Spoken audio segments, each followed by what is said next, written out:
Praise the lord. దేవుని పరిశుద్ధమైన నామమునకు మహిమ కలుగును గాక. ప్రభు పేరట మీ అందరికీ శుభాభివందనాలు. ఈ ఉదయకాలము దేవుని వాక్యాన్ని విందాం. రోమీలకు రాసిన పత్రిక 8వ అధ్యాయము 29వ వచనము. దేవుడెవరిని ముందు ఎరిగినో వారు తన కుమారునితో సారూప్యము గలవారగుటకు వారిని ముందుగా నిర్ణయించెను.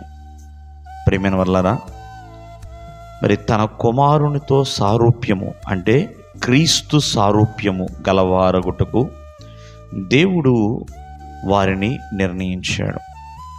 మనము జాగ్రత్తగా ఆలకిస్తే దేవుడు మనిషిని ఎందుకు సృజించాడు అంటే తన యొక్క స్వభావంలోనికి రావాలి, తన కుమారుని యొక్క స్వభావాన్ని కలిగి ఉండాలి, ఆ సారూప్యాన్ని కలిగి ఉండాలి.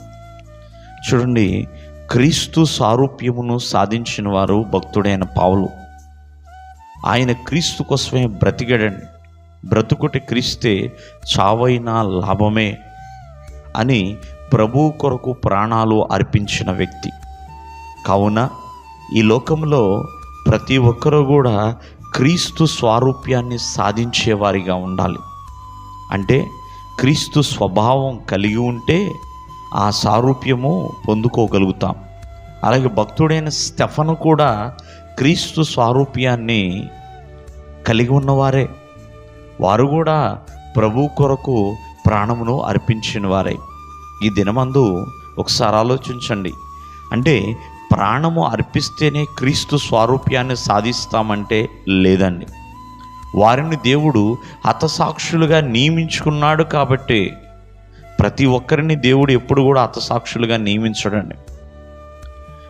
క్రీస్తు స్వారూప్యాన్ని మనం సాధించాలంటే క్రీస్తు పరిశుద్ధుడుగా ఉన్నాడు. కాబట్టి ప్రతి ఒక్కరు కూడా పరిశుద్ధులుగా జీవించినప్పుడు ఆయన సారూప్యము మనము కలుగుతుంది.